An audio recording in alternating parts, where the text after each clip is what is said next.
Rajesh compression solve करते रहना उधर से। जैसे 2000 अब कल 2020 का करना है तुम लोगों को, ठीक है, तो ये चीज़ याद रखना।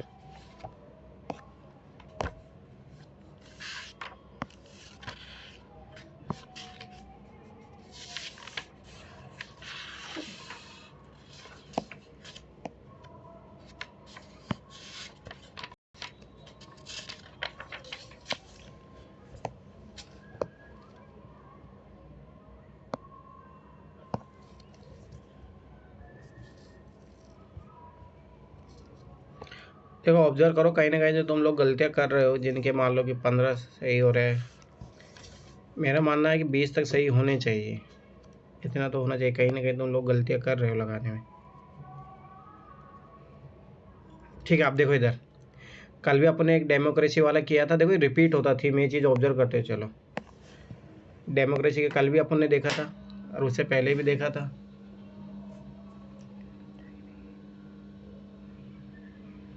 ठीक है। तो उपयुक्त परिच्छेद में अब देख ध्यान से समझना है कि थीम रिपीट होती है और आंसर अगर आप खोजने का प्रयास करोगे तो सिमिलर सा ही रहता है पिछले आंसरों की तुलना में, ठीक है। तो ये चीज़ याद रखना, थोड़ा ध्यान से समझना चीज़ को, ठीक है। और मैं फिर बार बता रहा हूँ, स्टार्टिंग की एक बार लाइन पढ़ लिया करो। हाल के वर्षों में लोकतंत्र के विषय को लेकर उसके आसपास जिस प्रकार से शब्दाभंडार प्रयुक्त हुए हैं, उसके फलस्वरूप ये विषय अत्यंत संबलपूर्ण हो गया है, मतलब डाउटेबल हो गया कि इसके डेमोक्रेसी लेके बहुत सारी डेफिनेशन हो गई है, ठीक है। तो अपने को इतना पता लग गया कि उसके बारे में है, ठीक। अब ये एक लास्ट का पैराग्राफ जरूर पढ़ लिया करो। इसे पहचानना अत्यंत महत्वपूर्ण है कि क्योंकि स्थानिक रूपों में ये विकास अत्यधिक नव परिवर्तनशील और अंततः प्रभावी हुए हैं। इसमें कोई संशय नहीं हो सकता कि यहाँ एक प्रमुख पश्चिमी उपलब्धि है। ध्यान से समझना, और एक क्वेश्चन का आंसर यही बनेगा, ठीक है। अब तो ध्यान से देखना, उपयुक्त परिच्छेद में यथा उल्लेखित निम्नलिखित में से कौन सा लोकतंत्र के दृष्टिकोण के सर्वाधिक निकट है।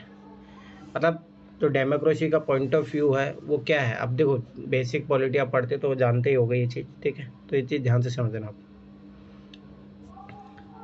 लोकतंत्र का, अब देखो लोकतंत्र का दृष्टिकोण सर्वाधिक निकट है, तो बहुत मतलब स्पेसिफिक डेफिनेशन पूछा है डेमोक्रेसी का, तो पॉजिटिव चीज़ें पॉजिटिव पॉजिटिव अपन ढूंढने का प्रयास करेंगे। लोकतंत्र का विषय इसे गैर पश्चिमी देशों के लिए अन्य देशीय पश्चिमी अवधारणा के रूप में चित्रित करने की इच्छा के कारण संभवपूर्ण है। नहीं, डाउटेबल है, ये गलत बात है, उस कारण से डाउटेबल नहीं है ये, ठीक है।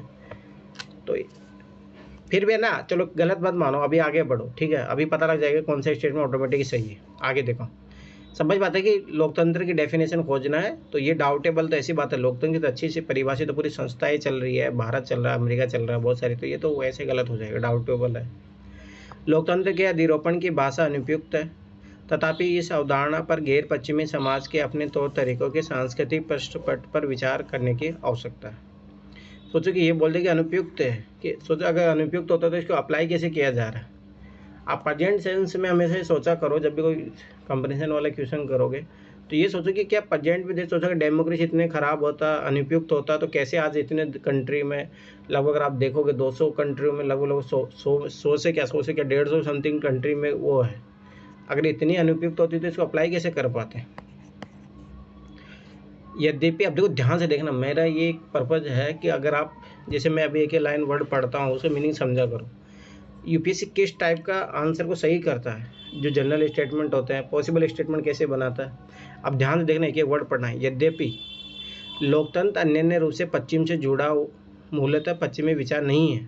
देखो कितना अच्छी बात बोला है, बोल देता मूलतः पश्चिमी विचार है तो ये मूलतः कारण गलत हो जाता, परंतु बोल दिया मूलतः पश्चिमी विचार नहीं है तो ऑटोमेटिक सही हो गया स्टेटमेंट। फिर भी प्रचलित लोकतांत्रिक प्रथाओं को संस्थागत संरचना उन्हीं का ही योगदान है। अरे मैंने ये बोला था, यहीं पे देखो, ठीक है। अगर यहाँ से पढ़ोगे तो ये पूरा ये मिल ही जाएगा वैसे तो, ठीक है। अब देखो मेरा कहने मतलब देखो कैसे पॉसिबल वे में उसने सही किया इस स्टेटमेंट को, ठीक है। अगर पहले एक दूसरे पढ़े तो उसको तो कोई मतलब नहीं निकल रहा था। अब यहाँ से देखो, यद्यपि लोकतंत्र अन्य रूप से पश्चिम से जुड़ा मूलतः पश्चिमी विचार नहीं है। अब देखो कितनी अच्छी लाइन बोल दी है यहाँ पे। मैं फिर बता रहा हूँ, मूलतः वर्ड गलत होता है, परंतु यहाँ पे नहीं जोड़ दिया। अगर ये बोल देता मूलतः पश्चिमी विचार है तो गलत है भाई, समझ बात है। इंडिया में तो कितने, जब अगर अपन सिंधु घाटी सभ्यता पढ़ते हैं तब से ही, अपने एंशियंट काल से ही भारत में तो डेमोक्रेसी थी, सभा समिति का अपना यहाँ पे था, ठीक है। तो ये चीज़ याद रखना। फिर भी प्रचलित लोकतांत्रिक प्रथा को संस्था का संरचना उन्हीं का ही योगदान है। एकदम पॉसिबल वे में बोला, एकदम पॉजिटिव बात बोला, ठीक है।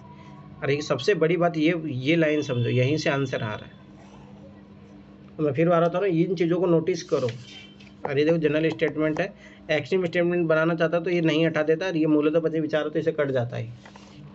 तो ये चीज़ ऑब्जर्व करो, देखो कैसे आंसर आता है। मैं फिर दोबारा बता रहा हूँ, और यही चीज़ एक हर वो पैराग्राफ में, पैसेज में करता है ये चीज़। अब ध्यान से देखना कौन सी धारणा वेद है वो छोड़ो। अब देखो, अनेक गैर पश्चिमी देश लोकतंत्र लाने में असफल रहे हैं। अच्छा, क्या बात कर रहे हो? भारत हो गया, मतलब गैर पश्चिमी देखो, मतलब कि अगर आप जो वर्ल्ड मैप है, ध्यान समझो इसको, उसको दो पार्ट में डिवाइड करो, एक ईस्ट पार्ट में, एक वेस्ट पार्ट में। कि ईस्ट में डेमोक्रेसी नहीं है, इतना इलॉजिकल बात बोल रहा है। अनेक मतलब ये मोर देन की बात कर रहा है। लोकतंत्र लाने में असफल रहे हैं क्योंकि वे लोकतंत्र को पश्चिम का विशेष सांस्कृतिक उत्पाद होने के रूप में देखते हैं। ये ऐसा कुछ ही नहीं है। भारत तो उल्टा इंडियन कल्चर मानता है कि भारत में डेमोक्रेसी पहले से ही थी, ऐसा नहीं कि पश्चिम के देन को अपना रहे हैं, विशिष्ट सांस्कृतिक उत्पाद मानते हैं, ठीक है। अनेक देश बोल दिया, बहुत एक्सट्रीम हो गया। अगर कुछ देश बोलता तो हाँ पॉसिबिलिटी है, जैसे अगर आप मुस्लिम कंट्री में उनमें जाओगे ना तो वहाँ पे है। और इसीलिए ही ऑटोमन साम्राज्य जैसी जो अवधारणा है वो वहाँ इसीलिए चली, क्योंकि उनका मानना था कि जो डेमोक्रेसी पश्चिम देना वो नहीं अपनाना चाहते। ये है, ये एक मिडिल ईस्ट अगर कंट्रीज़ में जाओगे वहाँ पे तो वहाँ पे ये इशू है, परंतु यहाँ बोल दिया उन्होंने अनेक, तो इसलिए गलत हो जाएगा। ये चीज़ याद रखना। आगे देखो, पश्चिमी देश हमेशा, अब देखो ये वर्ड पकड़ो, हमेशा गैर पश्चिमी देशों पर लोकतंत्र अधिरोपित करने का प्रयास करता है। हमेशा मतलब सोचो, एक भी केस ऐसा मिल गया अपने को जिसमें ऐसा नहीं करते। एक्सट्रीम स्टेटमेंट है, ये भी एक्सट्रीम स्टेटमेंट है, दोनों के दोनों गलत, ठीक है। D answer. आगे अब ये चीज़ मैं फिर बार बता रहा हूँ, ये पकड़ना सीखो। एक भी परसेंटेज पॉसिबिलिटी हो जाएगी तो ऑटोमेटिक गलत हो जाएगा। अब थर्ड देखना, ध्यान से समझना, यही क्वेश्चन है ना आगे जाके भी रिपीट होगा, ठीक है। तो ये इंग्लिश में पढ़ो एक बार। ये अगर देखो, ये GS4 का सिलेबस है, गुड कॉर्पोरेट गवर्नेंस, ठीक है। तो अगर GS4 अगर आपने पढ़ा होगा तो है उसमें, ठीक है। अच्छे निगमित अभिशासन का व्यवहार होना चाहिए। अब ध्यान से समझो, पॉजिटिव चीज़ है, पॉजिटिव को पॉजिटिव खोजेंगे, ठीक है। अच्छे निगमित अभिशासन कैसा होना चाहिए, ठीक है। कंपनियों को हमेशा, अब देखो यहाँ पे हमेशा को तुम लोग बताओ क्या गलती करते हो? हमेशा देखा काटा मार के आंसर भाग गए, अब यही गलती है। मैंने कितनी बार बोला है कि ये चीज़ याद रखो, पैसे जो चाहे कुछ भी हो, अरे पढ़ने की आदत डालो, नहीं तो गलतियाँ करो बैठोगे। मैं फिर बार बता रहा हूँ, तो ये चीज़ याद रखना, पॉजिटिव है। आगे पढ़ा करो भाई, हो सकता है वो हमें, मेरे जैसे अभी मूलतः वर्ड देखा था, मूलतः वो नोट लगा दिया तो उससे देखो वो स्टेटमेंट सही हो गया। तो ये चीज़ याद रखना। अब देखो, कंपनियों को हमेशा कोई नहीं, अपन आगे पढ़ेंगे, देश के श्रम व कर कानूनों का अनुपालन करना चाहिए। कितनी अच्छी बात है, याद करो। और कल ही अपन ने एक देखा था, इसी टाइप का पैसेज था, याद करो। उसमें ऐसा था कि जो पश्चिमी कंट्रियाँ जो है वो जो भारत के जो रूल्स होते हैं उनको फॉलो करने का प्रयास ही नहीं करती, इस टाइप से नेगेटिव स्टेटमेंट दिया था। याद करो, कल या उससे पहले वाले में था, जाके देखना। और ये तो अच्छी बात है ना, क्यों नहीं कर श्रम कानूनों का उसे क्यों नहीं पालन करना चाहिए, बहुत अच्छी बात है। मैं फिर बार बता रहा हूँ, यही चीज़ याद रखा करो। अब देखो यहाँ पे ऑटोमेटिक डिजायरेबल स्टेटमेंट है, तो होना ही चाहिए, वैसे वैसी बात है, कंपनियाँ फॉलो करनी चाहिए, ठीक है। अब आगे देखो, देश की प्रत्येक कंपनी के बोर्ड में, देखो ध्यान से समझना, प्रत्येक कंपनी के बोर्ड में, अब ये एक्सट्रीम स्टेटमेंट जाएगा, ध्यान से आगे पढ़ते हैं अपन। प्रत्येक कंपनी के बोर्ड में पारदर्शिता सुनिश्चित करने हेतु स्वतंत्र निर्देशकों में से एक सरकारी प्रतिनिधि होना चाहिए। अब मैं फिर बता रहा हूँ, ये सरकारी प्रतिनिधि हमेशा क्या हो, कंट्रोलिंग पावर करती है, ये तानाशाही नेचर को दिखाती है। और हर कंपनी में क्यों, छोटी सी कंपनी होगी, अभी जो बहुत एक्सट्रीम स्टेटमेंट हो गया ना, छोटी सी कंपनी है अभी जो नई बनी है, उसमें भी तुम क्या बैठाओगे? अरे वह प्रॉफिट बढ़ रहा है, उसका अगर इम्पैक्ट पड़ रहा है तब बैठाया जाता है। तो ये चीज़ रखना, गलत है दूसरा स्टेटमेंट, ठीक है। अब आगे बढ़ो, कंपनी के प्रबंधक को अपनी व्यक्तिगत निधियों को कंपनी में कभी भी निवेश नहीं करना चाहिए। इस टाइप के स्टेटमेंट हमेशा गलत जाते हैं। अरे ऐसे जैसे आप थर्ड काटोगे डायरेक्ट आंसर आ रहा था। तो ये चीज़ देखो, मैं फिर बताऊँ, ये होता है एक स्टेटमेंट पढ़ने का फ़ायदा। हमेशा एक्यूरेसी, हम जिन लोगों की एक्यूरेसी गलत हो रही है, मैं बता रहा हूँ, कुछ ना कुछ गलत डिसीजन ले रहे हो तो आप जल्दी फास्ट बढ़ के निकल जाते होंगे। तो ये चीज़ याद रखना। तो एक्सट्रीम स्टेटमेंट है। यहाँ पे अगर एग्जांपल आप देखना चाहोगे, जैसे NJAC है, NJAC में देख लो, सुप्रीम कोर्ट क्यों नहीं चाहता कि भाई वहाँ पे इसके सरकार के प्रतिनिधि होने चाहिए? तो ये क्योंकि भाई सभाषी बात है, उसको ऑटोनॉमी को स्वायत्ता के लिए खतरा है ना, तो ये चीज़ याद रखना। और मैं फिर बता रहा हूँ कि बार इलेक्शन कमीशन की जो बॉडी है, जो इलेक्शन कमीशन के जो चुनती है मेंबर को, वो इम्पोर्टेंट है, क्योंकि अभी सुप्रीम कोर्ट में उसके बारे में चल रहा है। क्योंकि उसमें ऐसा था कि जो CJI होता था उसको हटा दिया था 2019 या 20 में, उस टाइम अमेंडमेंट हुआ था उसके बाद से, तो तब से अभी वो चल रहा है कोर्ट में। तो अब की बार याद रखना, वो इम्पोर्टेंट है। तो उसमें कौन कौन मेंबर होता चुनता है, चाहे गृह मंत्री होता है, प्रधानमंत्री होता है, क्या लीडर ऑफ अपोजिशन होता है, तो ये चीज़ याद रखना कौन कौन मेंबर है उस कमेटी में। तो थोड़ा अच्छे से देख लेना, ये क्वेश्चन रिपीट होगा क्योंकि इलेक्शन कमीशन ऐसे भी चर्चा में रहेगा आपके बाद चुनाव के कारण। ठीक है, अब आगे देखो, परिच्छेद के अनुसार अच्छे निगमित अभिशासन का प्रमुख लाभ क्या होता है? ठीक, ध्यान से समझना। अच्छा, अगर आप मान लो कि कॉर्पोरेट चला रहे हो तो पॉजिटिव चीज़ होगी। अब देखो ध्यान से देखना, अच्छा निगमित अभिशासन कंपनी की शेयर कीमत में वृद्धि कर देता है। हाँ, ये तो है ही, अच्छी बात है। अब खुद ही सोचो ना, अच्छा गवर्नेंस सिस्टम है, अच्छा सब कुछ बढ़िया है, सैलरी वैलरी सब लोगों को ध्यान दिया जा रहा है अच्छे तरीके से, तो स्वाभाविक सी बात है क्या होगा, उसके शेयर जो है, शेयर कीमत में वृद्धि होगी ना। जैसे टाटा का क्यों माना जाता है भाई, टाटा अपने एम्प्लॉय को लेकर बहुत ज़्यादा वो रहता है, ठीक है, और मतलब सुशासन है, मतलब वहाँ पे एक अच्छा कॉर्पोरेट शासन होता है। ऐसा नहीं है कि किसी को बिना ही कंपनी, मतलब ऐसे बाहर जॉब से निकाल दिया जाता है, ऐसा नहीं है। तो ये शेयर में क्या हो, सब शेयर किस चीज़ से बढ़ेगा, ट्रस्ट बढ़ता है जब, पीपल ऑफ कॉन्फिडेंस जब बढ़ता है किसी चीज़ पे, तो उसका शेयर की वैल्यू ऑटोमेटिक बढ़ जाती है। ठीक है, तो ये चीज़ याद रखना, ये अच्छी चीज़ है, ये तो होगा। अब आगे देखो, एक चीज़ ऑब्जर्व करते चलो, ये 3 बहुत रेयर कंडीशन में होगा, अभी तो शायद एक आध अपन देखे हैं। ठीक है, आप देखो, दूसरा पढ़ लेते हैं, वैसे कोई दिक्कत नहीं है। अच्छा निगमित अभिशासन युक्त कंपनी हमेशा, ये चीज़ पकड़ो, हमेशा अपने व्यवसाय आवक में तेज़ी से वृद्धि करती है। ऐसा कोई ज़रूरी नहीं है, एक भी ऐसा केस मिल गया जिसमें ये कंडीशन लग रही हो तो बस कैंसिल हो जाएगा, तो ये तो एक्सट्रीम स्टेटमेंट हो गया। ठीक है, तो ये चीज़ याद रखना। अच्छा निगमित अभिशासन विदेशी संस्थागत निवेशकों द्वारा कंपनी खरीदने में निर्णय लेने हेतु प्रमुख मानदंड होता है। अब देखो, मैं फिर बार बता रहा हूँ, जैसे वॉलमार्ट ने जब FDI को किया, याद करो, मैं कल भी वही एग्जांपल दे रहा था, देखो सेम क्वेश्चन रिपीट है। वॉलमार्ट ने जब FDI को किया, सॉरी फ्लिपकार्ट को किया ना, तो इसका रीज़न ये था भाई, फ्लिपकार्ट एक अच्छा खासा इंडिया में ऑनलाइन मतलब डिलीवरी का अच्छा सिस्टम था इसका। ये रीज़न नहीं था कि इसका जो है अच्छा निगमित अभिशासन था। ठीक है, प्रमुख मानदंड होता है, इसका मतलब सोच रहा कि सबसे ज़्यादा ये महत्वपूर्ण होता, नो नेवर। तो ये चीज़ याद रखना, क्योंकि जैसे फ्लिपकार्ट को जब खरीदा गया तो उसका मेन पर्पज़ ये था कि इसका भाई अच्छा सा विस्तार है इंडिया में, सब कुछ सारी चीज़ें, नेटवर्क अच्छा है, उस आधार पे किया गया। ना कि ऐसा नहीं कि अच्छा निगमित अभिशासन है, पता लग रहा है कि वो घाटे में चल रही निगमित अभिशासन होने के बावजूद भी प्रमुख मानदंड होता है, ये ऐसा कोई ज़रूरी नहीं है। ठीक है, तो ये चीज़ याद रखना। वैसे अगर आप पैसेज में अगर आखिरी में जाके पढ़ोगे तो वहाँ पे लिखा भी है ये चीज़। ठीक है, तो ये चीज़ याद रखना। अब आ जाओ कुपोषण वाला। अब देखो, ये तो आपको इजी लगेंगे, जो टॉपिक फिलोसफी वाले, जो 2018-19 के बाद में फिलोसफी वालों को जो वेटेज बढ़ा है ना, तब से थोड़ा पैसेज को लेकर डिफिकल्टी बढ़ी है। अब देखो ध्यान से देखना, परिच्छेद के अनुसार बच्चों में कुपोषण कैसे घटाया जा सकता है। अब सोचो, स्वाभाविक सी बात है कि कुपोषण कब होता है, जब न्यूट्रिएंट्स नहीं मिलते हैं। ठीक है, तो स्वाभाविक बात है न्यूट्रिएंट्स मिलने चाहिए, स्वाभाविक सी बात है ना, ध्यान से समझना। यदि बच्चे भोजन की नियमित खुराक ग्रहण करें, अरे भाई भोजन नहीं, न्यूट्रिएंट्स युक्त भोजन चाहिए, तो ये कट जाएगा। ठीक है, जब वे 5 वर्ष की आयु पूरी कर ले, तो इससे कोई मतलब ही नहीं है, 5 वर्ष की आयु पूरी करने से क्या मतलब है। अब आगे पढ़ो, तो ए गया बी गया। यदि छोटे बच्चों को, देखो ये दोनों ऑप्शन एक जैसे हैं, तो आंसर इन दोनों में से ही होगा।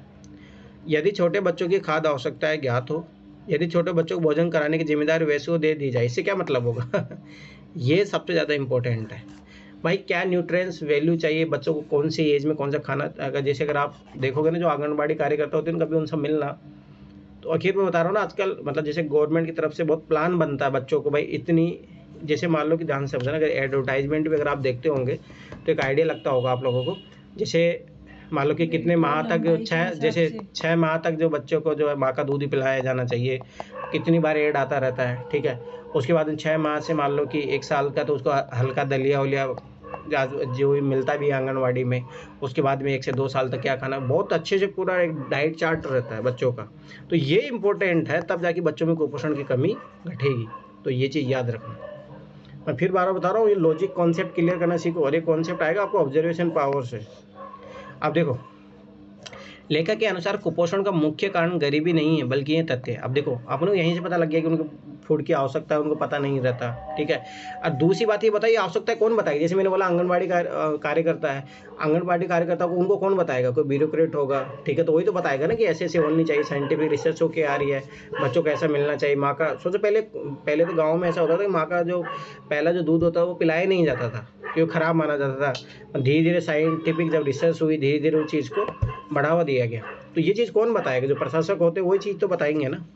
अब देखो, ध्यान से देखना, छोटे बच्चों की देखरेख करना कामकाजी माताओं की प्राथमिकता ही नहीं होती। क्या बात कर रहे हैं? ये तो बहुत नेगेटिव स्टेटमेंट हो गया, ठीक है। तो ये नेगेटिव स्टेटमेंट है, ठीक है। तो ये तो गया, ये गया। अब आगे देखो, लोक स्वास्थ्य अधिकारी द्वारा पोषण संबंधी जरूरतों की जानकारी का प्रचार नहीं किया जाता। ये बात सही है। सबसे बड़ी दिक्कत इंडिया में यही है, अवेयरनेस की कमी है। कोई भी गवर्नमेंट स्कीम अच्छे से लागू क्यों नहीं हो पाती? अवेयरनेस की कमी है। और अवेयरनेस कौन फैलाएंगा? जो ब्यूरोक्रेट होते हैं वही तो फैलाएंगे, ठीक है। तो ये जनरल स्टेटमेंट है, रिक्वायरमेंट स्टेटमेंट भी है ये तो, ठीक है। तो ये चीज़ याद रखना, मैं फिर दोबारा बता रहा हूँ, ये चीज़ समझो। अब साथ के साथ पैसेज का आंसर खोज रहे हो, नहीं खोज रहे हो? काजल,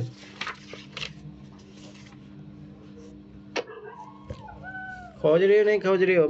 मुझे ऐसा तुम लोग कुछ बोलते हो नहीं। हाँ सर, साथ में खोजते हैं।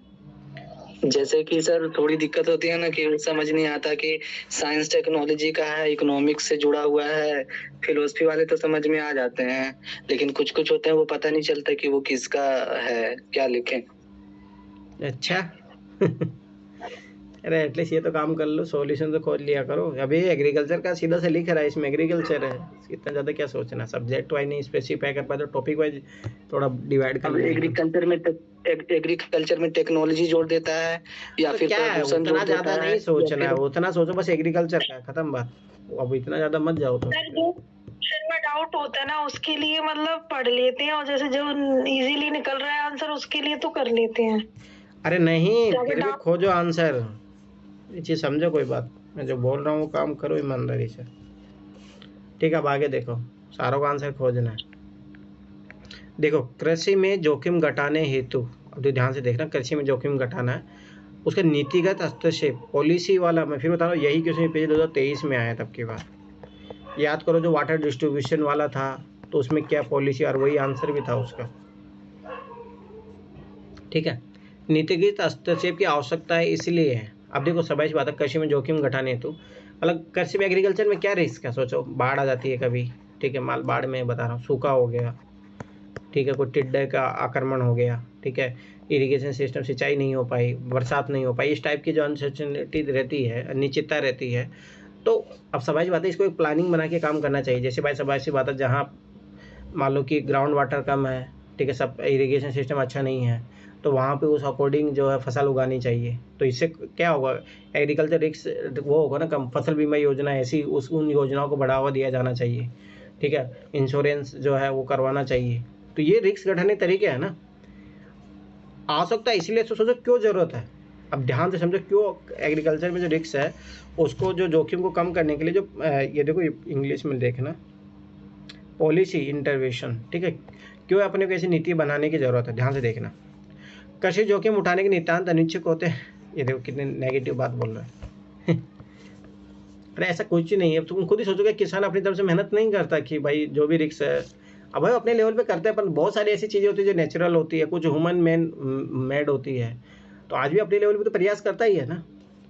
कृषक ये नहीं जानते कि जोखिमों किस प्रकार घटाया जाता है। ये तो वही बात हो गई मतलब उनको सिखाओगे तुम जो सब कुछ, सोचो इतने सालों से, हजारों सालों से खेती करते आ रहे हो, उनको नहीं पता कि जोखिमों किस प्रकार घटाया जाएगा। इतना तो पता होता ही है। अब तो ध्यान से देखना, डी पढ़ो आप एक बार। बहुसंख्यक कृषक, ठीक है, अभी बहुत एक मतलब लार्ज डाटा की बात कर रहा है। वर्षा सिंचित क्षेत्र कृषि पर निर्भर है। अरे क्या बात कर रहे हो? देखो, इंडिया में जैसे मान लो कि अब बहुसंख्यक कृषक बोल दिया तो इसका मतलब मेजोरिटी ऑफ द कृषक, क्या बात कर रहे हो? इंडिया कुछ पार्टी तो है जो ड्राइड है। अब अपन ये नहीं बोल सकते कि अब ये डाटा हो गया, और डाटा फैक्चुअल चीज़ गलत होगी, ये चीज़ याद रख लेना।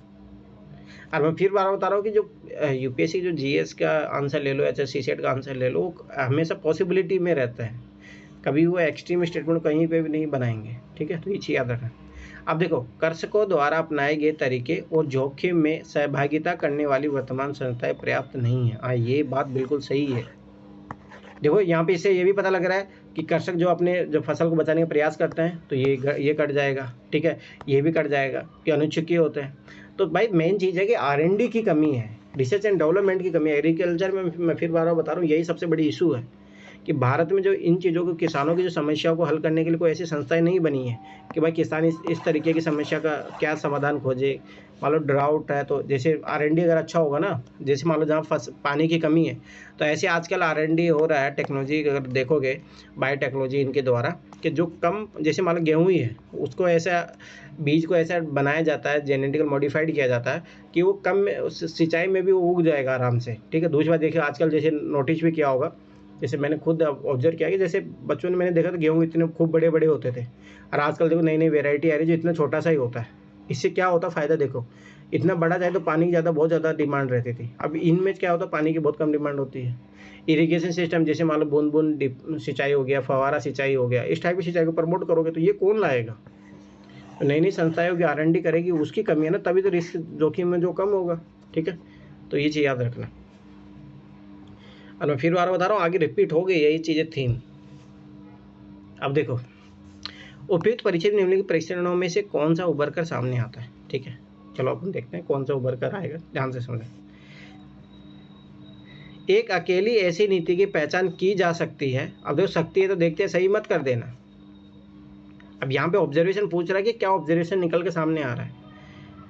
चलो ठीक है, ये पहला स्टेटमेंट तो अच्छी बात बोला है, एक ऐसी नीति की पहचान की जा सकती है जो बिना किसी पार्श्व प्रभाव के जोखिम को घटा सके। सोचो, कोई भी नेगेटिव इम्पैक्ट नहीं होगा, ऐसा हो ही नहीं सकता। एक 0.00001 भी अगर कोई किसी चीज़ का नेगेटिव इम्पैक्ट हुआ, ठीक है, तो वो चीज़ याद रख लेना कि इस स्टेटमेंट को गलत बना देगी, बिना किसी पार्श्व प्रभाव के, ठीक है। अब आगे देखो, अब देखो इसको देखो, डी वाले स्टेटमेंट को देखो। सरकार को नीतिगत हस्तक्षेप कृषिगत जोखिमों को पूर्ण रूप से कम कर सकता, पूर्ण रूप से कम कर सकता। सोचो, एकदम एक्सट्रीम स्टेटमेंट, ये भी एक्सट्रीम स्टेटमेंट था। ये चीज़ ऑब्जर्व करो, देखो ये चीज़ पकड़ने का प्रयास किया करो, सकता देखते मत मारा करो, ये वर्ड कौन पकड़ेगा। खुद सोचो ना, सरकार अगर सोचो सब कुछ अगर पूर्ण रूप से ख़त्म कर देगी तो सोचो कि जो डिजास्टर आती है, आपदा आ रही है, वो भाई हर चीज़ें भगवान ही कंट्रोल नहीं कर सकता, तो ये सरकार कहाँ से पूरा कंट्रोल करेगी। तो ये तो इम्पॉसिबल वाली बात बोल दी है, ठीक है। अब देखो, अब ध्यान से देखना, कभी मैं फिर बार बता रहा हूँ कि इसीलिए चारों स्टेटमेंट पढ़ना चाहिए। अब देखो, इससे पहले अगर देखो, चलो ये पढ़ते हैं, सही पढ़ते हैं। जोखिम को अप्रत्यक्ष रूप से प्रभावित करने वाली नीतियाँ इसका निराकरण कर सकती है, ठीक है। अप्रत्यक्ष रूप से, तो सोचो प्रत्यक्ष रूप से प्रभावित करने वाले कौन करेगा। अभी चलो ठीक था, अभी देखते हैं इसमें, है ना। आगे देखो, विशेषतः जोखिम को लेकर कोई ऐसी अकेली नीति नहीं हो सकती जो कृषिगत जोखिमों को घटाने तो पर्याप्त। ये कितना अच्छा स्टेटमेंट है, और ये पॉसिबल स्टेटमेंट है। जैसे अपन बोलते हैं ना, जैसे ध्यान से समझना, जैसे अभी कोई आपको पूछ रहा है, जैसे यूपीएससी इंटरव्यू में अगर आप जाओगे तो आपसे बोलोगे कि आप कितना श्योर हो अपने सिलेक्शन को लेके, तो फिर आप जो मान लो कि जो ज़्यादा आत्मविश्वासी होते हैं या मतलब फेक कॉन्फिडेंस वाले लोग होते हैं, 100% कन्फर्म है कि हमारा हो जाएगा, ठीक है। और कुछ लोग क्या बोलते हैं कि नहीं, हो भी सकता है, अगर हमने अपनी तरफ से अच्छा प्रयास किया है, जो होगा देखा जाएगा। तो ये उस टाइप का स्टेटमेंट है, ध्यान से समझो। विशेषतः जोखिम को लेकर कोई ऐसी अकेली नीति नहीं हो सकती। ये बात सही है कि आप वन प्लान अप्रोच लेके नहीं कर सकते, आपको मल्टी डायमेंशनल अप्रोच लेके चलनी पड़ेगी जो कृषि के जोखिमों को घटाने तो पर्याप्त हो। ये चीज़ याद रखना, दैट्स राइट आंसर। अरे जोखिम को अप्रत्यक्ष रूप से प्रभावित करने वाली नीति के निराकरण कर सकते, नो। अभी देखो ये दूसरे कॉन्ट्राडिक्शन हो गया, तो ये सबाई से बात है, दैट्स द बेस्ट सॉल्यूशन, ठीक है। तो ये चीज़ याद रखना। और मैं फिर बार बता रहा हूँ, ये चीज़ ऑब्जर्व करो, अपने जितने भी अभी आंसर खोजे हैं सब में वही आंसर आ रहे हैं जो पॉसिबल वे वाले हैं। ऐसा कोई भी आंसर नहीं आ रहा जिसमें बहुत एक्सट्रीम वर्ड बात कर रहा हो। अब देखो, ये इकोनॉमी का टॉपिक का है।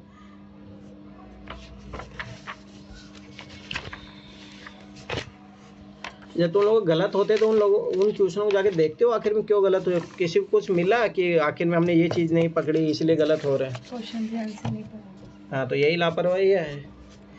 नगीना तुम बताओ अपनी, तुम्हारी क्या गलती है? 17 ही सही हो रहे, मैं कल भी देखा तुम्हारा 17 ही सही हो रहे थे, आज भी 17 ही सही हो रहे।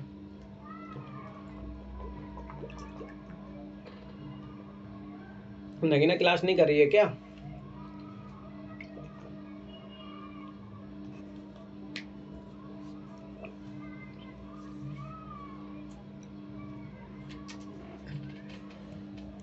कौन कौन है क्लास में? अभी कहाँ भाग गए सब लोग क्लास छोड़ छोड़ के? आवाज नहीं आ रही, आवाज नहीं आ रही, मेरी आवाज नहीं आ रही है क्या? पूजा तुम्हारे कितने सही हुए थे? पूजा तुम्हारे कितने सही हुए थे? 20। तो जो 6 गलत हो रहे हैं उनका क्या उसमें देखा क्या गलतियां कर रही है?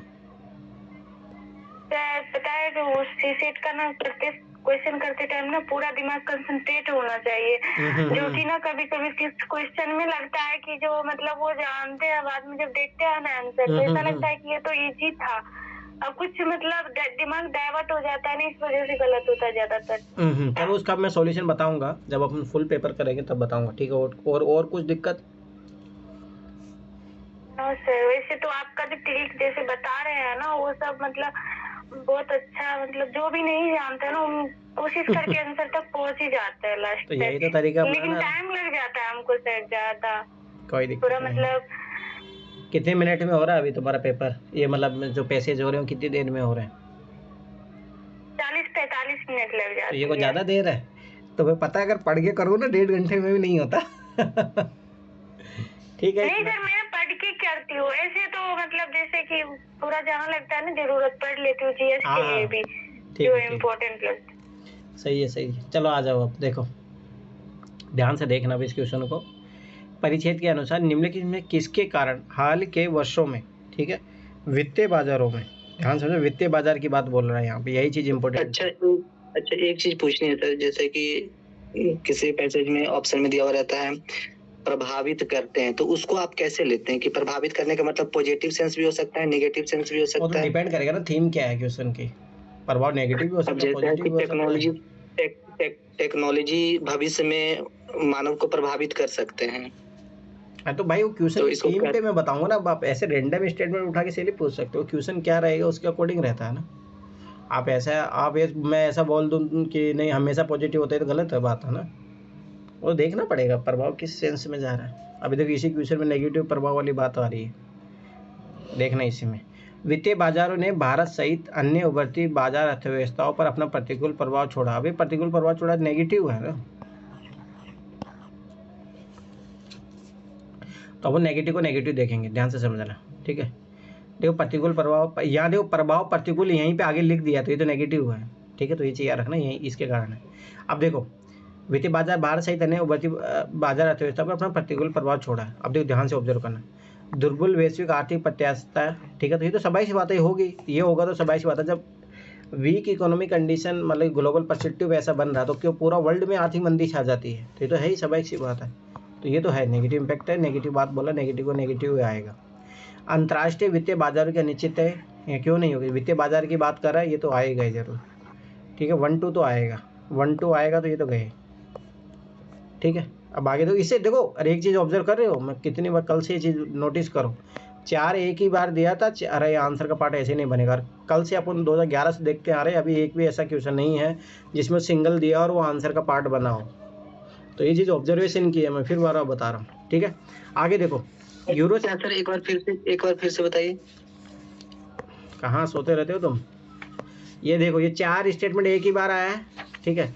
तो 2011 का पेपर देखा, 12 का पेपर देखा, 13 का पेपर आज देख रहा, आज तक कभी ऐसा नहीं हुआ कि ये 4 स्टेटमेंट आंसर बना हो कभी जो सिंगल आ रहा है। मतलब मैं बात 4 की नहीं कर रहा हूँ, कोई भी जैसे स्टेटमेंट जो एक ही बार आ रहा है, अभी देखेंगे, ठीक है? ध्यान से देखना। तो ये नहीं बन रहा, ठीक है? अब आगे देखो, इसका मतलब अपने को ये 4 तो ऐसे कट गया। इस खराब मानसून और फलस्वरूप हानि, फसल में हानि से भाई वित्तीय बाजार में इतना ज़्यादा वो नहीं, मेन इम्पैक्ट है कि देखो यहीं से ऑप्शन से हटा दिया उसने, तो ये चीज़ याद रखो। अब देखो इन दोनों में से आंसर है यूरो क्षेत्र में सार्वभौम जोखिम के सरोकार है, ठीक है? तो स्वाभाविक सी बात है यूरो क्षेत्र में अगर कोई दिक्कत होगी तो वित्तीय बाजार तो भाई यूरोप इन चीज़ों से तो बहुत ज़्यादा इम्पैक्ट पड़ता है, ठीक है? ऐसे में अगर आप पैसे में जैसे खोजोगे ना तो यहाँ पे साफ लिखा हुआ भी है, ठीक है। तो मेरा फिर बता रहा हूँ, जहाँ पे थोड़ा बहुत डाउट लगे तो उसके लिए देख लिया करो, मैं फिर बार बार बता रहा हूँ ये चीज़। तो ये जब आंसर खोजोगे तो आपको मिल भी जाएगा। और ऐसे सोचो ना, देखो ये जो तीनों को तीनों चीज़ें बातें बोलेगी नेगेटिव स्टेटमेंट है, ठीक है। तो ये जो फसल आने का तो इसने ऐसे बैठा दिया था, तो इसका आंसर भी आएगा। और मैं फिर बार बता रहा हूँ, जहाँ ज़रूरत लगे वहाँ देख लिया करो।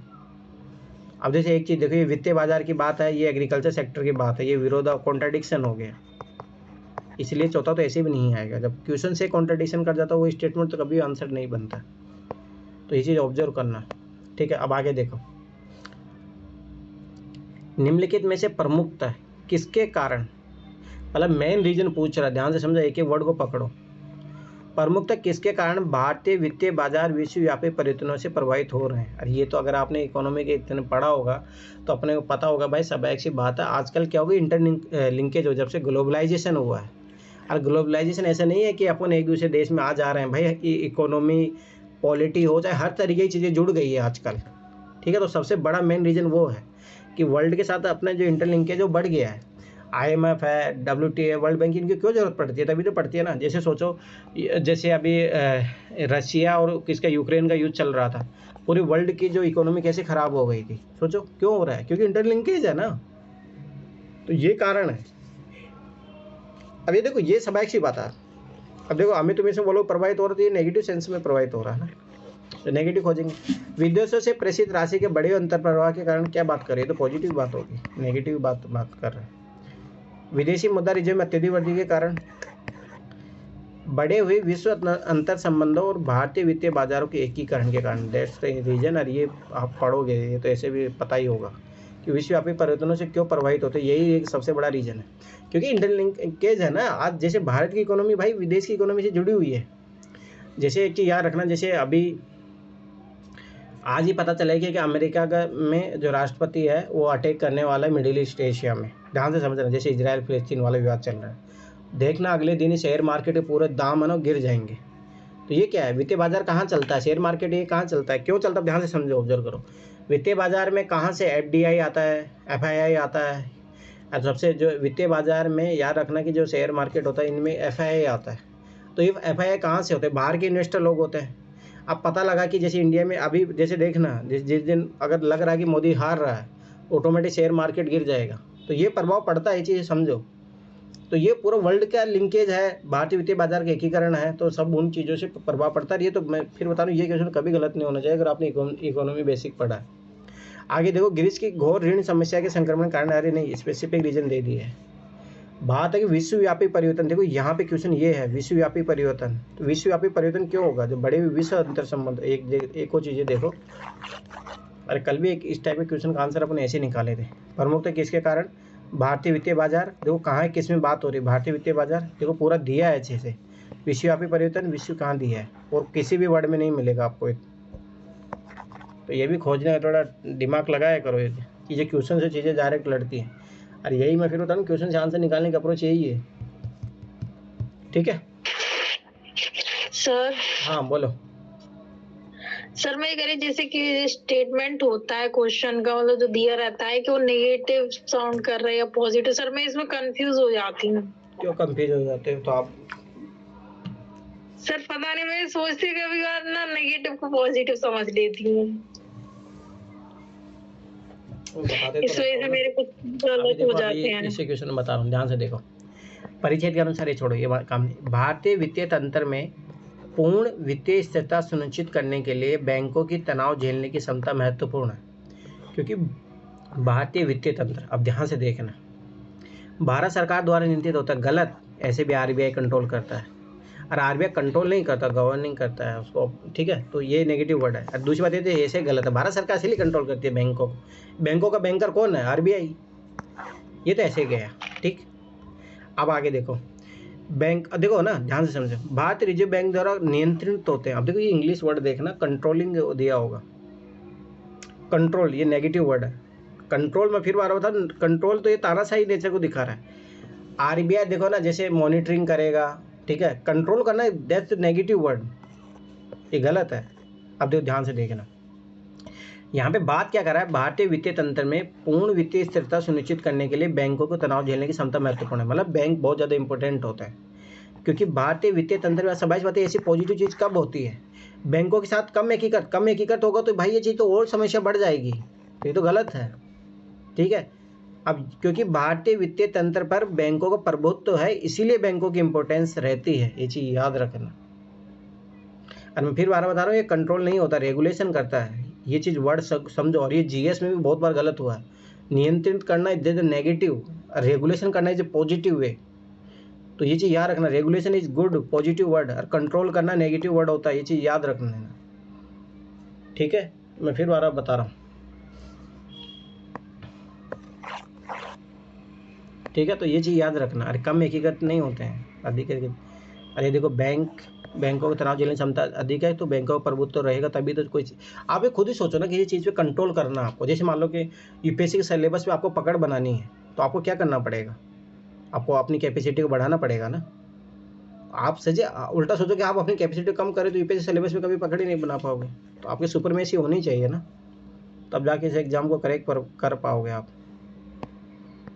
और मैं फिर बता रहा हूँ, जितना जनरल सेंस क्रिएट करोगे अपने अंदर, ठीक है। अब देखो, ये क्वेश्चन जीएस 2021 में आया था, जीएस के पेपर में आया था। अब देखो ध्यान से देखना, निम्नलिखित में से किसके कारण जोखिम और तरलता के प्रबंधन का भविष्य में भारतीय बैंकिंग तंत्र में अधिक महत्व मिल सकता है। अब मिल सकता है, देखो पॉसिबल ऑटोमेटिक स्टेटमेंट जो है ज़्यादा आंसर के पार्ट बनेंगे। ठीक है, अब देखो, जोखिम और तरलता के प्रबंधन को भविष्य में भारतीय बैंकिंग तंत्र में अधिक महत्व मिल सकता है। ठीक है, अब पॉजिटिव है, पॉजिटिव अपन देखेंगे। स्वाभाविक सी बात है कि भारतीय बैंकिंग तंत्र में अधिक महत्व मिलेगा, क्यों, और ज़्यादा ग्लोबलाइजेशन हो रहा है तो बहुत ज़्यादा इंपॉर्टेंट हो जाएगा कि बैंकिंग जो, इसीलिए देखो ना अपन जो BIS नॉर्म्स होते हैं, अभी BIS नॉर्म्स यूपीएससी ने क्वेश्चन भी पूछा हुआ है, अपन इसका क्यों फॉलो कर रहे हैं, क्योंकि बैंकों के मतलब अंतर्राष्ट्रीयकरण हो रहा, तो इसके कारण क्या है, अपने को भी जो अंतर्राष्ट्रीय जो मानक होते हैं उनको फॉलो करना पड़ता है, तो ये BIS मानक वही है।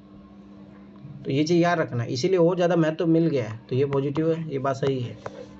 ठीक है, वित्तीय तंत्र का और अधिक संगठन और विनियंत्रण। ठीक है, अब देखो ये विनियंत्रण बोला, ये that's a good word, deregulation. ठीक है, तो ये चीज़ याद रखना, इसलिए अपने को बैंकिंग तंत्र को ज़्यादा मजबूत करने के लिए, प्रबंधन को और भविष्य में इस चीज़ को अच्छा करने के लिए ज़रूरी है। वित्तीय तंत्र का और अधिक विविधीकरण होना चाहिए, पॉजिटिव वर्ड है। मैं फिर बार बता रहा हूँ, जैसे फाइनेंशियल इंस्ट्रूमेंट जो होते हैं उनका बोला जाता है कि डाइवर्सिफिकेशन होना चाहिए, विविधता आनी चाहिए। जैसे बहुत सारे बैंकिंग प्रोडक्ट्स होते हैं, उसमें जितना विविधता आएगी लोग उतना ही ज़्यादा बैंकों से जुड़ते जाएंगे, तो ये अच्छी चीज़ है, पॉजिटिव चीज़ है। ठीक है, तो ये तीनों तो सही है। अगर आंसर देखोगे तो आंसर तो आ चुका है। देखो यूपीएससी, मैं फिर बार बता रहा हूँ, अगर इसका 1 2 3 4 बना तो आंसर बन सकता था, यूपीएससी खुद जानता है। तो देखो मैं फिर बता, यूपीएससी ये चीज़ ऑब्जर्व करो, ये चीज़ नोटिस करो, यूपीएससी खुद जानबूझ के ऐसे स्टेटमेंट नहीं बनाती, क्योंकि ये स्टेटमेंट कल सही हो सकता है इस सेंस में, तो वो खुद ही नहीं बनाती। अर्थव्यवस्था में और अधिक वित्तीय समावेशन, एक चीज़ याद रखना कि इसका मतलब ओनली बैंकिंग तंत्र में अधिक महत्व मिल सकता है, वो एक प्रारूप है उसमें। ठीक है, और वित्तीय समावेशन और अधिक होना चाहिए, उससे बैंकिंग तंत्र में अधिक महत्व मिलेगा। इसका अपन कंफर्म नहीं कह सकते, उसके लिए थोड़ा बहुत एक बार पैसे देख लेना जाके। पर ऐसे मैं फिर बता रहा हूँ, यहाँ पे उन्होंने ऐसे ऑप्शन बनाया ही नहीं है। मैं फिर बता रहा हूँ, एक रीज़न है, हो सकता है।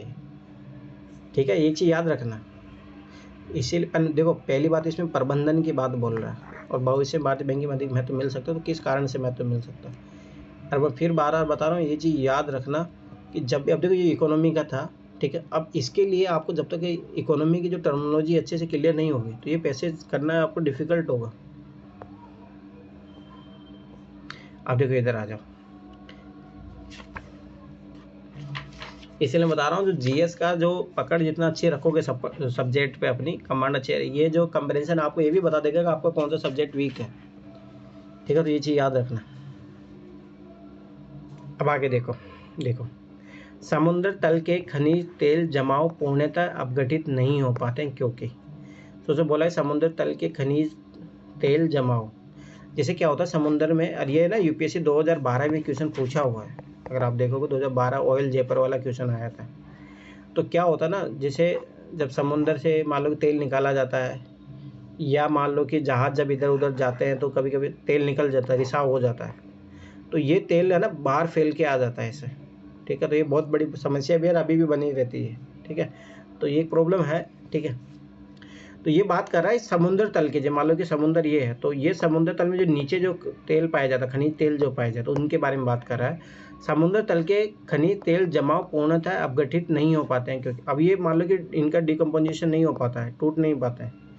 अब ये क्यों, सब ध्यान से रखना। समुद्री तरंगों से निरंतर धुलते जाते हैं, ये फालतू की बात है, ये लॉजिकल बात हो गई है, तो ठीक है। निरंतर धुलते जाते हैं, उससे क्या मतलब है। और आप खुद सोचो, तेल में कभी पानी में डाल के देखो, तेल में को फर्क पड़ता है, कुछ भी फर्क नहीं पड़ता उस पर। तो फालतू की बात बोल रहा है, ठीक है। आगे देखो, सेल बन जाते हैं और ऑक्सीजन को उनमें प्रवेश करने से रोक देते हैं, ठीक है। अगर जैसे अगर आप पैसे पढ़ोगे, यहीं पे दिया हुआ है, लाखों वर्षों के दौरान समुद्र तल में मृत जीवों का विशाल ढेर जमा हो जाता था। समुद्री लहरें उन्हें बालू तथा गाद के आच्छादन से ढक देती है। कड़ा होने के साथ यह खनिज अवसादी सेलों में बदल जाता है और ये प्रभावी रूप से ऑक्सीजन को बाहर रोक देता है, जिससे तेल में इकट्ठा समुद्री जीवों का पूर्ण अपघटन नहीं हो पाता। अब देखो, फट से मुझे जैसे पता लगा कि हाँ ये है, अब इसको पढ़ लो जाके। तो इस टाइप की टेक्निक अपनाओगे ना, मैं गारंटी से बताऊँ 27 में से आप 22+ सही कर पाओगे आराम से। जहाँ मान लो देखो, बहुत सारे जैसे कुछ ऐसे रहेंगे क्वेश्चन जिसमें मान लो कि एक्सट्रीम स्टेटमेंट भी नहीं मिलेगा आपको, उसमें पढ़ लेना। मैं फिर 12 बता रहा हूँ, ये अप्रोच इसीलिए मैं तुम लोगों को बोल रहा हूँ कि आंसर खोजो जाके, ठीक है। वैसे लॉजिक मैं बता दूंगा इस चीज़ के लिए, ध्यान से समझना। अब देखो, ये अपघटित होता है ना, अपघटित होने के लिए याद रखना कि हमेशा ऑक्सीजन चाहिए। अगर कोई चीज़ ऑक्सीजन नहीं मिलेगी ना, तो ये चीज़ याद रख लेना कि कोई डिकम्पोजर जो है उसको नहीं कर पाएंगे।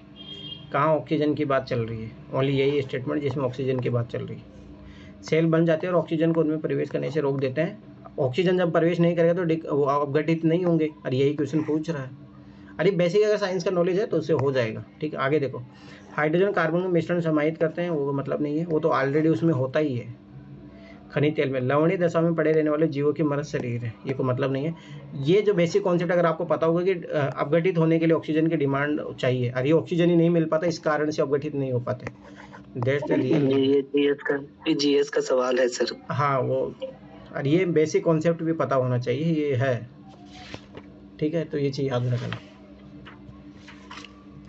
अब देखो, अवसादी सेल तेल जमाव के निर्माण का कारण बनते हैं। मैं फिर बताऊँ, जितना जीएस का नॉलेज आपका अच्छा होगा ना, उतना ही कंप्रेंशन में पकड़ हो ज़्यादा मजबूत होगी। कोई ज़रूरत नहीं पड़ेगी पैसे पढ़ने की, पर वही है कि आपको चाहिए जीएस का नॉलेज थोड़ा जितना अच्छा रहेगा। अब देखो, अवसादी सेल अपन पढ़ते हैं जीएस में, ज्योग्राफी में आप अच्छे से पढ़ते हो। अवसादी सेल जो होती है तेल जमाव के निर्माण का कारण बनते हैं, ठीक है। अभी क्यों बनती है, ध्यान से समझना। इसके नीचे कोई लवणीय दशा नहीं होती तो ये तो फालतू की बात होगी, ये तो ऐसे काट देंगे अपन, ठीक है। अब देखो, ध्यान से देखते जाना एक एक चीज। देखो, ये अपने नीचे जमा मृत जैव पदार्थ में कुछ घुली हुई ऑक्सीजन जाने देते हैं। सोचो, मैंने बोला है तो उस क्वेश्चन में क्या आंसर आता है कि भाई इसके लिए तो अपघटित नहीं होते हैं, क्योंकि ऑक्सीजन नहीं जाने देते। अगर ऑक्सीजन जाने देंगे तो बस समझो तेल जमाव कैसे बनेगा, वहां पे कट गया। अब देखो, यही चीज होता है, अभी उसको लिंकेज कर पा रहे हो तो ये आराम से चीज हो जाएगी। अब आके देखो, इनमें ऐसे पदार्थ होते हैं जो मृत जीवों को तेल में परिवर्तित करने हेतु आवश्यक रासायनिक प्रतिक्रिया को उत्प्रेरण करते हैं, ठीक है। ऊपर साई अवसादी परतों पर भार ऊष्मा उत्पादित करता है। अब देखो, अब जैसे ये 2 ऑप्शन बचे, अब एक बार जाके पढ़ लो। अब देखो, जस्ट इसका यहाँ पे आंसर दिया हुआ है। अवसादी सेलों की परतें और मोटी तथा भारी हो जाती है तथा उनका दाब उसमें उत्पन्न करना जो लघु मृत शरीर को अच्छे तेल में परिवर्तित कर देता है, एक ऐसी प्रक्रिया अंतर्गत जो आज भी जारी है। यही आंसर है। मैं फिर 12 बता रहा हूँ, ये अप्रोच अपना लो, 22+ सही करोगे। तो जिनको भी ऐसा थोड़ा बहुत रहता है, 2 में फंस रहे हो, जिनका ये गलतियाँ हो रही है कि ये एक्सट्रीम वर्ड भी छाट लिए, फिर बाद में गलतियाँ हो रही है, तो ये अप्रोच अपना लो। इसीलिए मैं 12 बोला हूँ कि क्वेश्चन आंसर खोजने की अप्रोच इसीलिए डेवलप करवाना चाह रहा हूँ। मैं चाहता हूँ तुम लोगों को 22+ सही हो, ये चीज़ याद रखना, उसका अप्रोच यही है।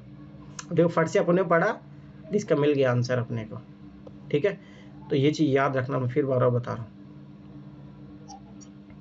सर, क्वेश्चन में भी अवसादी दी है और आंसर में भी अवसादी दिया है, एक तो ये ट्रिक है। हाँ, यहाँ पे ये चीज़ भी देख सकते हो। ऐसे तो यहाँ पे जो ये स्टेटमेंट है ना, इससे कट जाएगा, आवश्यक रासायनिक प्रतिक्रिया को उत्प्रेरण करते हैं। और ऐसे अगर आप पढ़ोगे उस पैराग्राफ में, ऐसा कुछ भी नहीं दिया है उसके बारे में, ठीक है। वो तो चीज़ है, मैं बता रहा हूँ, ठीक है, वो चीज़ तो है, पर मैं फिर 12 बता रहा हूँ। मैं चाहता हूँ कि आप कुछ पढ़ने की आदत भी डालो, ऐसा भी नहीं है कि कुछ इसमें जो सेल अब शादी तेल जो सेल तेल होते हैं सर, उसमें किसी भी प्रकार का रासायनिक अभिक्रिया या फिर उसको एक्सपीडाइट करने के लिए किसी चीज की जरूरत नहीं पड़ती, बस उसको टेम्परेचर और प्रेशर चाहिए। अच्छा, ठीक है, चलो ठीक है, आगे देखो। अब ध्यान से समझना इस क्वेश्चन का क्या अप्रोच रहेगा। परिच्छेद के अनुसार कृषि कर्दम, ठीक है, कोई चीज़ है को जलमार्गों में छोड़ने पर क्यों प्रतिबंध लगाया जाना चाहिए। इसका मतलब नेगेटिव चीज़ है, क्योंकि जलमार्गों में कुछ ना कुछ ये रुकावट ला रहा होगा, ठीक है, इसलिए प्रतिबंध लगाने की बात चल रही है ना। तो अपन नेगेटिव को नेगेटिव ढूंढेंगे, ध्यान से समझना। इस प्रकार से पोषकों की हानि आर्थिक दृष्टिकोण से अच्छी पद्धति नहीं है। तो ये बात सही है, नेगेटिव स्टेटमेंट है, नेगेटिव नेगेटिव अपन देख रहे हैं, ठीक है। कहीं ना कहीं अगर इसको छोड़ देते हैं तो आर्थिक दृष्टिकोण से कहीं ना कहीं नुकसान होता है ना, तो इसलिए अच्छी पद्धति नहीं है, इसको नहीं छोड़ना चाहिए कृषि कर्दम को।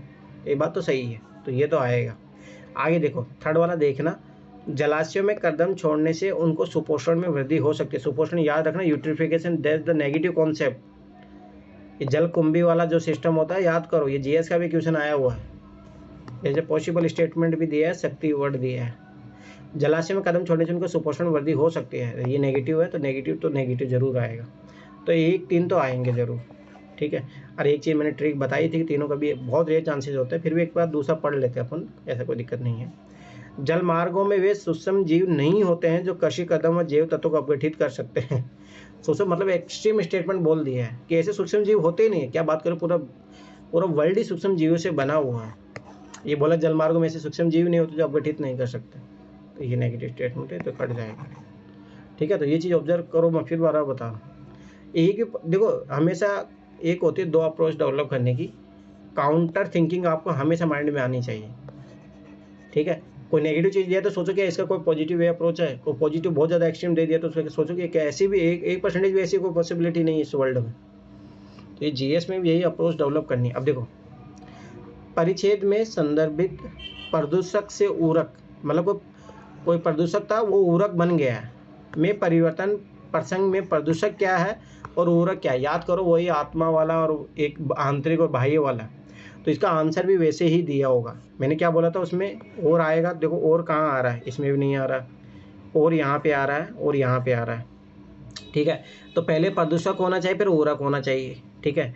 तो ये तो गया। अब देखो ध्यान से, छिड़का गया कर्दम जो है प्रदूषक है और जलमार्ग ऊरक है। अरे जलमार्ग कब से ऊरक होने लग गया, छोड़ा गया कृषि कर्दम प्रदूषक है, ये तो अपने को पहले से पता लग गया है कि पोल्यूटेंट है। और मिट्टी में अपघटित कर्दम जो है ऊरक होता है, ये बात तो सही है। देखो आंसर निकालने की अप्रोच, मैं फिर बार बता रहा हूँ, ये चीज़ अप्रोच पकड़ो, ये चीज़, ठीक है। तो ये चीज़ याद रखना। और याद करो आत्मा वाला वो जो क्वेश्चन आया था आंतरिक बाहर, उसमें भी यही खोजे थे अपन। और अभी से पकड़ो प्रदूषक कृषि कदम तो है, अभी देखो इन दोनों में से आंसर छपा है। दूसरी बात, जलमार्ग कब से ऊरक होने लग गया, हाँ कृषि कदम ऊरक हो जाते हैं अपघटित होने के बाद में, ये बात तो सही है। कोई भी चीज़ गलने के बाद में खाद का काम करती है, ठीक है। अब आगे देखो,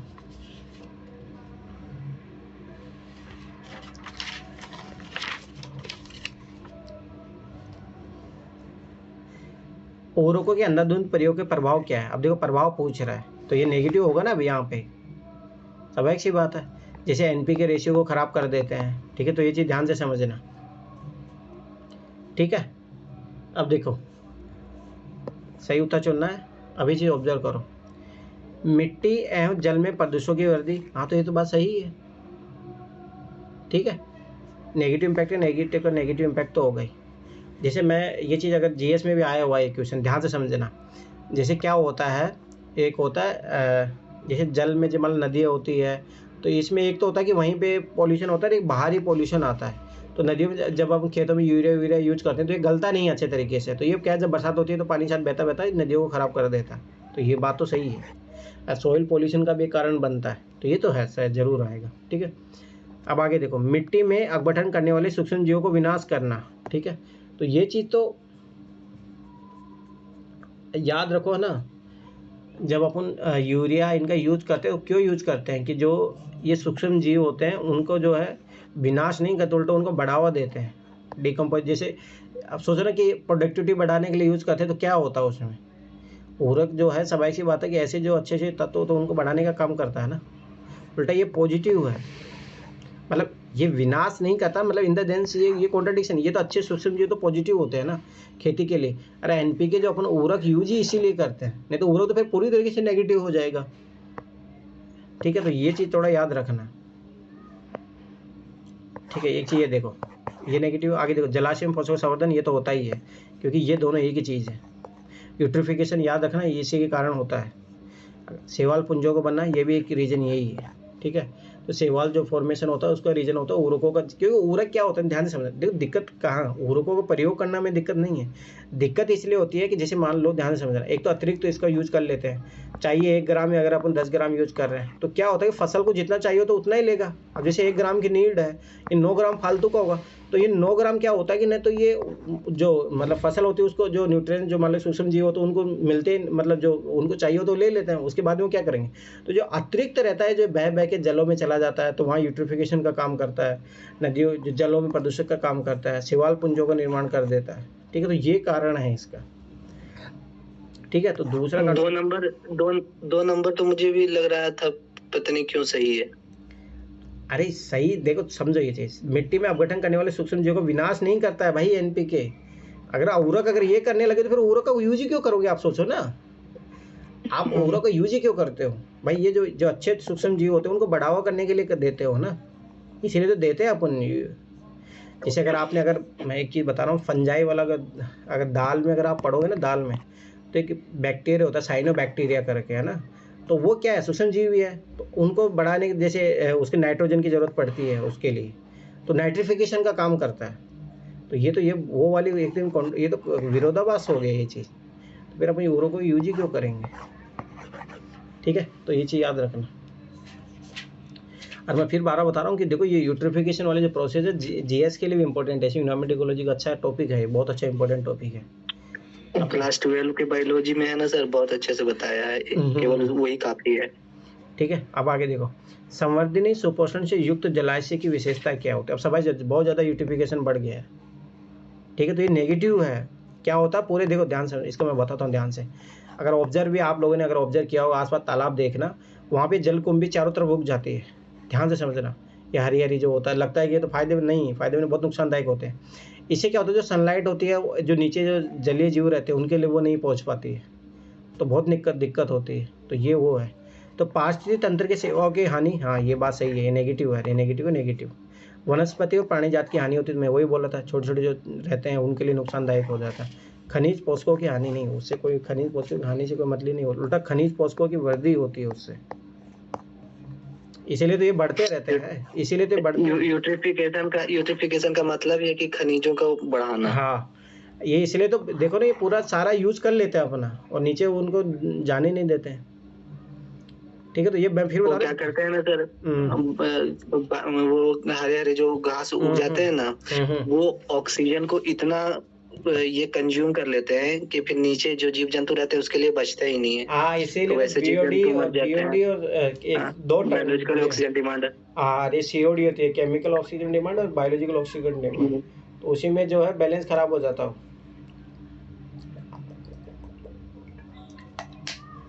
इसीलिए तो मर्त जैव अपघटित भी बोलते हैं इनको। क्या होता है, नीचे जो पोषक तत्व उनको नहीं मिल पाता है तो मर जाते हैं वहाँ के जो, इसलिए इकोलॉजी की पारिस्थितिकी खराब हो जाता है। इसलिए तो पहला वो वाला है इसका आंसर, पहला। दूसरा, अब देखो अपन ने क्या देखा है कि पूरा जलीय पाय तंत्र की बात कर रहा है एक, मोस्टली ये देखोगे तो।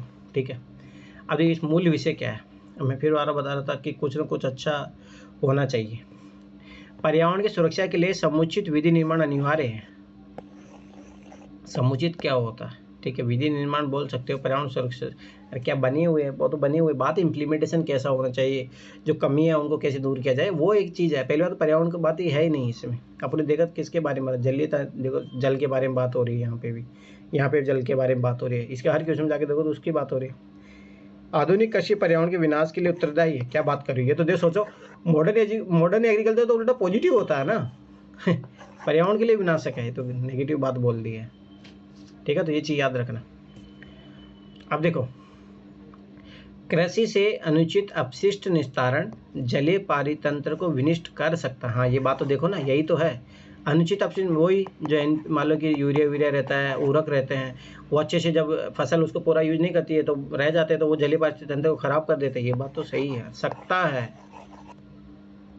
कृषि में रासायनिक उर्वरकों का उपयोग अवांछनीय है। क्या बात कर रहे हैं, तो काहे यूज कर रहे हैं? फिर बात है कि उसे सीमित मात्रा में अपने को यूज करना चाहिए। एक्सेसिव यूज कर लेते हैं, मतलब ये दिक्कतें हैं ना, ऐसा नहीं कि जरूरत ही नहीं है। ये तो बहुत फालतू की बात है। हरित क्रांति को सफल भी तो बनाया रासायनिक उर्वरकों ने। बात दिक्कत ये है ना कि अपना अत्यधिक यूज करते हैं, वो दिक्कत है। जहाँ डिमांड हो सोइल की, जो इसीलिए तो सोइल हेल्थ कार्ड चला भाई, जितने जरूरत हो उतना ही डाला जाए। तो ये जरूरत तो है ही ना, इसलिए तो बना हुआ है। वो तो नेगेटिव बात बोल रहे हैं, इसे कोई मतलब नहीं है, ठीक है। तो ये चीज़ याद रखना। आप देखो ध्यान से समझना, ये थोड़ा फिलोसॉफिकल टाइप से है, ध्यान से समझना। निम्न कथनों में से कौन सा मनुष्य के दुखों के कारण में सर्वाधिक रूप से संभावित सत्य है? अब देखो ये एक लॉजिकल से सीधी सी बात है, मनुष्य क्यों दुखी रहता है? अब ये ऐसी बात बोल रहा है कि सब में कॉमन पाया जाना चाहिए। तो सबसे कॉमन क्या बात है? मनुष्य की जो इच्छाएं होती है, ठीक है, इच्छाएं बहुत सारी है मनुष्य के पास। तो सबाई सी बात है, हर किसी की इच्छाएं पूरी नहीं हो सकती, पहली बात। दूसरी बात ध्यान से समझना, एक जो साधु है वो सोचो हिमालय में सर्दी है तब भी वो रह रहा है, क्यों? उसने अपनी जो इच्छाएं हैं, जो अंदर की इच्छा है, उसको बदल दिया उसने, मतलब अपने कैरेक्टर को चेंज कर दिया उसने, ठीक है। वहीं एक इंसान जो बैठा है कि दिल्ली में थोड़ी सर्दी पड़ती है उसी से प्रभावित हो जाता है, ठीक है, तो वो दुखी है।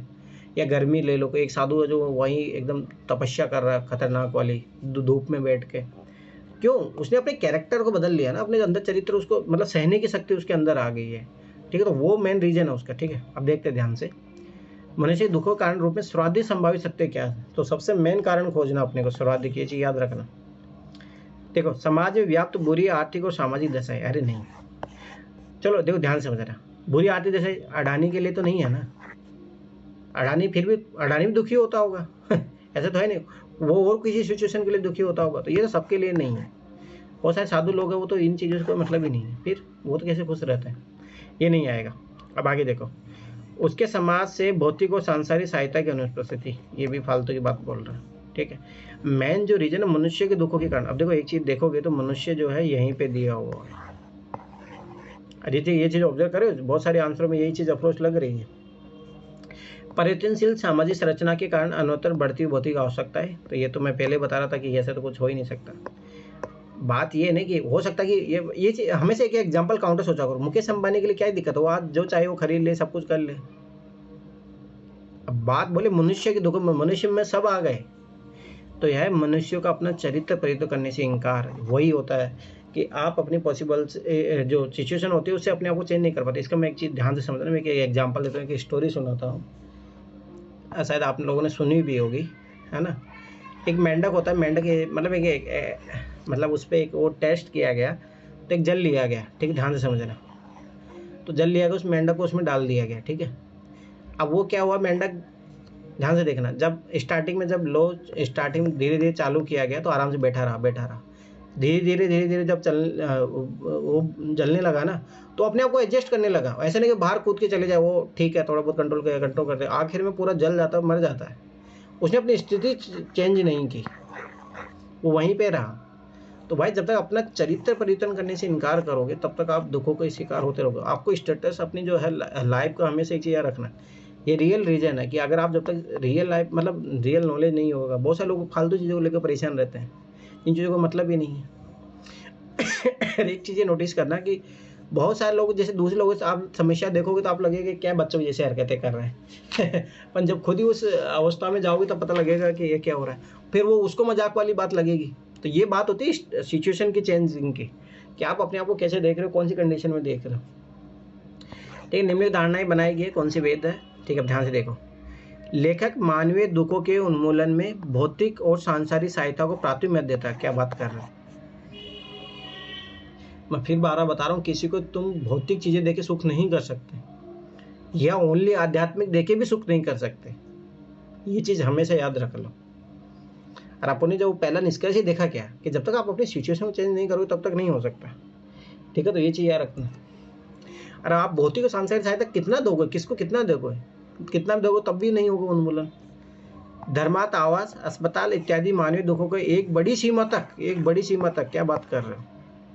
मान लो चलो ठीक है, एक आदमी को चलो ठीक है हेल्थ उसका खराब है, चलो अस्पताल चला गया, धर्मार्थ आवास मान लो कि वहाँ रहना खाना हो गया, क्या तुम्हें लगता है कि और क्या उसकी आवश्यकता ही नहीं है? No never. तो मेन बात है कि अपनी सिचुएशन को जब तक चेंज नहीं करोगे आप, अपने जो माइंड सेट है सोचने की, इसीलिए लोग क्यों परेशान रहते हैं? इंसान खुद से ही परेशान रहता है, उसको कोई परेशान नहीं करता। अब देखो ये क्वेश्चन मैं फिर बार बता रहा हूँ, ये देखो रिपीट हुआ वो क्वेश्चन है। अरे जीएस में देखना, जब मैं जीएस करवाऊंगा ना मैं बताऊंगा तुम लोगों को, ये क्वेश्चन रिपीट हुए हैं जीएस में भी, तो अच्छे से पढ़ लेना, मैं फिर बार बता रहा हूँ।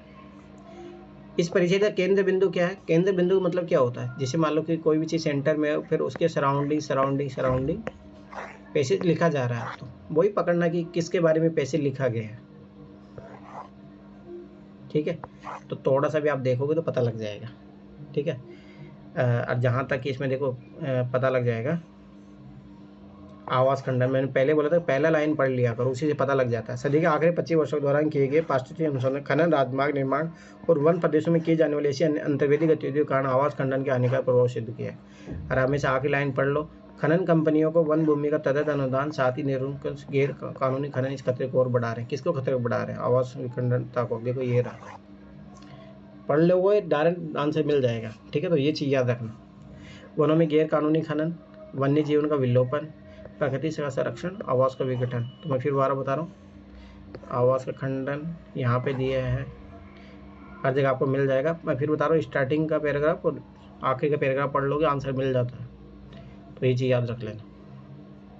अब इसमें ज़बरदस्ती में कोई चीज़ बता नहीं, कुछ चीज़ों में यार मैं फिर दोबारा बता रहा हूँ, ये चीज़ आपको पकड़नी पड़ेगी। और ऐसे में देखोगे ना, ये जीएस का सिलेबस है, हैबिटेट लॉस की बात की गई है, हैबिटेट लॉस का जीएस में भी क्वेश्चन आया हुआ है। ठीक है, अब आगे देखो, वनाच्छित भू प्रदेशों तथा गलियारों को शांतता बनाए रखने का क्या प्रयोजन है? याद करो, मैंने कल ही वो कॉन्सेप्ट सिखाया भी था कि कॉरिडोर बनाए जाते हैं। ठीक है, ध्यान से समझना, जैसे यहाँ से रेल गुजरी है ना, तो इसका अंडरग्राउंड एक कॉरिडोर गुजरता है कि हाथी वाती क्या होता था पहले से टकरा के मर जाती थी, बहुत सारी हाथियाँ मर जाते थे, बहुत सारे जानवर मर जाते थे। ठीक है, वनाच्छित भू प्रदेशों तथा गलियारों को शांतता बनाए रखने का क्या प्रयोजन है? तो भाई समझ में क्यों लाए गए हैं? सबसे मेन रीजन बायोडाइवर्सिटी का कन्वर्जेशन, ये तो आएगा, जरूर आएगा। खनिज संसाधन, अरे खनिज संसाधन का मतलब इस कॉरिडोर से, ये कॉरिडोर है कि जो जानवर होते हैं उनको इधर से उधर जाने के लिए। ठीक है, तो ये काटोगे, आंसर आ गया। मानवीय क्रियाकलाप के लिए वन भूमि का अनुदान, ये फालतू की बात बोल रहा है। मेन जो कौन से, देखो यही, और कल भी आंसर बना था, ये मेन का सिलेबस है। ठीक है, तो ये चीज़ याद रखना है ना, मैं फिर बार बता रहा हूँ। एक और चीज़ यहाँ पे थोड़ा देख सकते हो, पर ऐसे तो आंसर पता लग ही रहा है। ये चीज़ देखो, खनिज संसाधनों के प्रबंधन की बात चल रहा है और यहाँ पे वन भूमि का अनुदान की बात चल रही है, तो एकदम कॉन्ट्राडिक्शन हो गया कि भाई एक ही काम करवा लो इससे। और मैंने क्या बोला था, उद्देश्य होता तो मोस्टली उसका एक ही आंसर होता है। ये प्रयोजन का मतलब उद्देश्य ही है, इधर पढ़ो इंग्लिश में, व्हाट इज द पर्पज, समझो ये चीज़। उद्देश्य पूछ रहा है इसमें, उद्देश्य मोस्टली एक ही होता है, ये चीज़ नोटिस करना आप। जीएस में भी ट्रिक लगती है, मैं फिर बार बता रहा हूँ, ये चीज़ को ऑब्जर्व करोगे तो। ठीक है, आई थिंक कंप्लीट हो गया ये। ठीक है, हो गया। ठीक है, मैं फिर बार बता रहा हूँ, देखो एक चीज़ हमेशा याद रखो, अगर पैसेज आप जिस कुछ ना कुछ गलती कर रहे हो, मैं फिर बताऊँ, जैसे आप करते रहो। अब देखो कल 2020 वाला कर लेना। ठीक है, आज क्या वार हो गया, मतलब तुम लोग जब करके रखोगे ना, जितना जल्दी मेरे नज़दीक पहुँचो, थर्सडे कल, हाँ, तो जैसे तुम लोग 2020 तक कर लेना, फिर सैटरडे संडे को आपके पास टाइम रहेगा। ठीक है, तो 2019 का हो जाएगा, आपका 18 का हो जाएगा, इधर मैं कितने तक पहुंचूंगा, 15 तक पहुंचूंगा। तो मेरा मानना है सैटरडे संडे कंप्लीट कर लेना। आप लोग क्या कर लेना कि मंडे को मैं जब 2015 का करवाऊंगा, तो आप लोग करके रेडी रखना। उससे क्या रहेगा ना, जब फिर मैं करवाऊंगा तो आप लोगों की गलती पकड़ में आएगी। सैटरडे संडे कंप्लीट कर ही लेना। ठीक है, किसी कुछ पूछना है?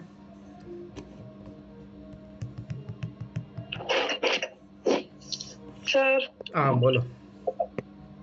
सर मैंने जो भी क्वेश्चन किया मेरे को ना उसी में डाउट हो रहा है बार बार, क्वेश्चन गलत हो जाता है। मैं हर क्वेश्चन में बता तो रहा हूँ कौन सा एक्सट्रीम स्टेटमेंट है, कौन सा नॉर्मल है। कुछ टाइम में भूल जाती हूँ, फिर कंफ्यूज हो जाती हूँ। लिखा करो ना, लिखो ना। तो मैं ये पेपर लेके नहीं बैठते हो क्या आप क्लास में? पेपर लेके ऐसे मैंने अभी कल कुछ नया करूँ तो उसमें कंफ्यूज हो जाऊँ, ऐसे लिख लूंगी उसमें तो नहीं हो रही। अरे बात लिखने की नहीं है ना, बात है आपको आइडेंटिफाई करने की। हाँ तो सर उसी में कंफ्यूजन हो रहा है मेरे को। बात ये है कि देखो समझो, जैसे मैं समझाते जा रहा हूँ, अभी तो अपन 13 का पेपर किए हैं, ऐसे करते करते जब मैं 2022-23 तक कर लूँगा तब तो आपको समझ में आने लग जाएगा, क्या टेंशन ले रहे हो। अरे ये तो इतने कोई इसमें मेरे मेरे अकॉर्डिंग तो ठीक, आप धीरे धीरे खुद से भी पकड़ो, हो जाएगा। ठीक है, और किसी को कुछ पूछना है? और मैं फिर बार बता रहा हूँ, करते रहो और ट्राई करो कि सैटरडे संडे तक कंप्लीट कर लेना। मतलब मैं मंडे को 2015 करवाऊंगा ना, तो वो करके रेडी रखना। मतलब आप उधर से उल्टा करते आना, जैसे 2021 तक कर लिया, तो अब तुम लोगों को करना है 6, मतलब अभी 3 दिन है, 3 दिन में 6 पेपर आराम से हो जाएंगे, 1-1 घंटे भी नहीं लगता हूँ उसमें।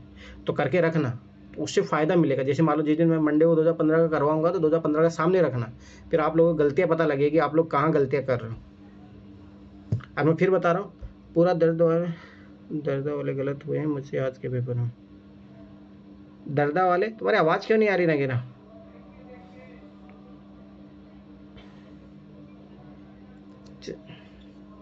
चलो ठीक है, वो देखना, मैं जब अपन करेंगे, अभी करते रहो, टेंशन मत लो। अब मैं इसीलिए उल्टा चलवा रहा हूँ, ठीक है।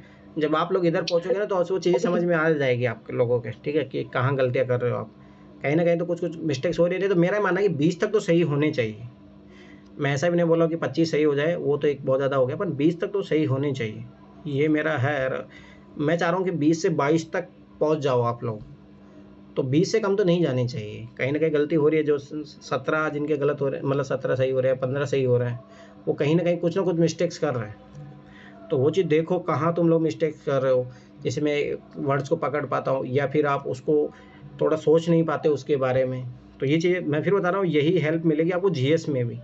जब अपन पढ़ रहे हैं ना स्टेटमेंट, कौन सा पॉसिबल स्टेटमेंट है, कौन सा डिजायरेबल स्टेटमेंट है, कौन सा नेगेटिव स्टेटमेंट है, कौन सा पॉजिटिव स्टेटमेंट है, और कौन सा भाई सिलेबस का पार्ट ऑफ आंसर होना चाहिए, जैसे उद्देश्य वाले। तो ये सारी चीज़ें माइंड में रखोगे ना, तब जाके क्वेश्चन सही होंगे।